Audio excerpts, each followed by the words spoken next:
What's going on, everybody? This is your boy, man, up coming at you with a video here. This one here is kind of ridiculous, but as you can see right there, the title Watson World Texans QB ready to run the show. Bill O'Brien believes 2020 will be the veteran-driven season. Man, oh man, oh man. I'm going to leave a link to this in the description box because I'm not going to read the whole thing because it's kind of long. But I'm just going to go over parts of what I read. But before I do, I just want to say, look, I get what Bill O'Brien might be trying to do.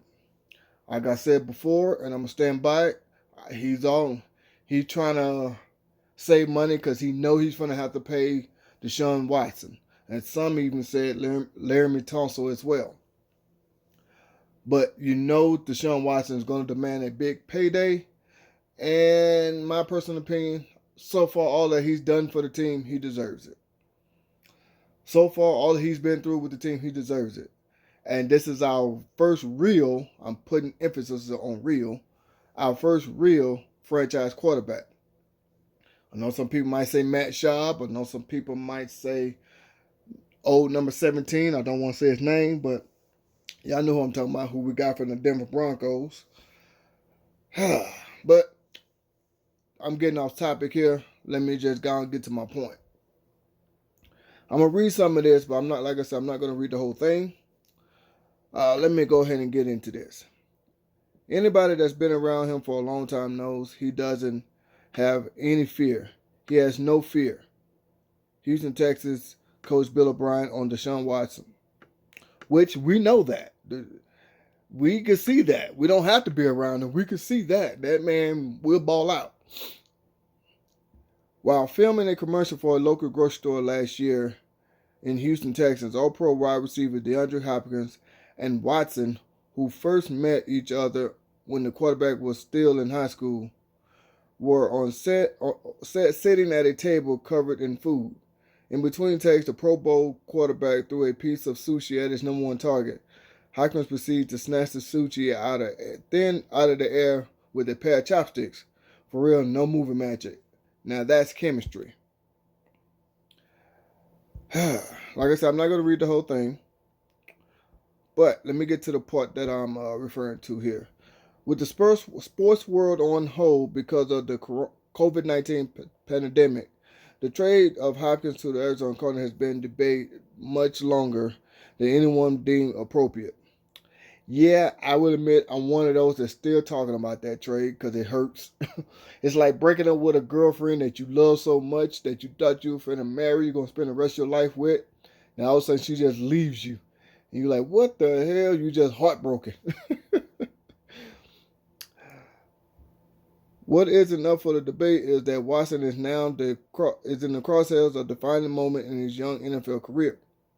Now that part is what got me, because there has been Deshaun Watson has threw out a couple of hints saying that he might want to leave the Texans, and there's also been rumors that J.J. Watt might leave the Texans. So, like I said, I'm not going to read this whole thing. I'm going to read another part that kind of got to me as well. And this thing here, to me, it was just mind-boggling, I guess you could say, because, like I said, I get what O'Brien's doing. I just think he's going about it the wrong way. Some people said I'm defending O'Brien. Trust me, I'm not. Y'all will see what I'm talking about, because this is the last year of Deshaun Watson's rookie contract. And he's going to demand a big payday. Now, whether he stays with Houston or not, that's another story. But he's going to demand a big payday. Mark my words. Now, I don't agree with the Watson trade. I didn't agree with the Clowney trade. I didn't agree with some of the let goes that we had. We just let him walk, like Kareem Jackson, Tyrann Mathieu, a lot of players. And I'm not going to get into all that again. I got into that before in a couple of previous videos. But this is just one of those things that I've been saying for the longest. A lot of people saying that I like what Bill O'Brien doing, because I'm not saying he needs to be fired. I don't have to say he needs to be fired. Everybody already knows that. Just because I don't say the exact words, people got something to say. But this is one thing that I think that the Texans should have done. We should have kept DeAndre Hopkins and used this draft to get some offensive linemen, or I should say, some good solid DBs, because that's what we're lacking at, really, our DBs.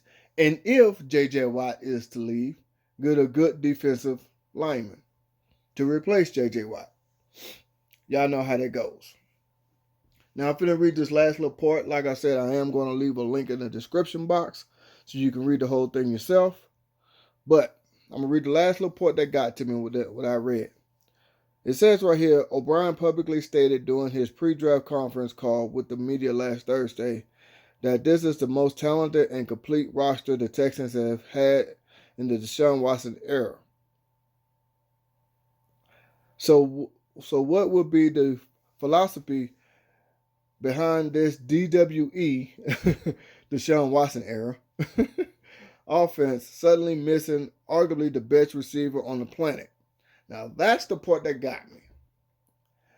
Everybody knows that when Hopkins and Watson first played their first couple of games together, it was instant chemistry. That very first game, 2017, against the Jaguars, Deshaun Watson came in. We were getting our ass blown out, and we still got blown out in that game. But he came in through the very first and the only touchdown of that game for the Texans was to DeAndre Hopkins. And you felt the chemistry between those two. Then the next game against the Bengals, yes, Deshaun Watson was running around a lot, but you could still feel the chemistry. So with that being said, this cannot be the best offensive team that we had with Deshaun Watson. Now, I can be proven wrong, but right now, from everything that's been going on, this cannot be. Because you cannot say that and gave away, I don't care what anybody says, the best receiver since he came into the league. Since the DeAndre Hopkins that came into the league, this man has been number 1, number 2, and number 3 in all major receiving categories. Yards, receptions, yards after catch, touchdowns, targets, all of that. He's been number 1, number 2, and number 3 in every category. No other receiver has done that since the DeAndre Hopkins came into the league.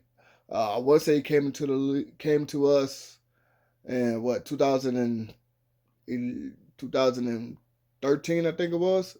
Correct me if I'm wrong. I might not be right on that part, but I'm sorry, I just don't see it. But anyway, I'm not gonna rumble on too long. I'm gonna go ahead and chunk the deuce. This is your boy Man Up. As you can see at the top of the screen, it is kind of early for me right now. So I'm gonna go ahead and chunk the deuce. I'll holler at you.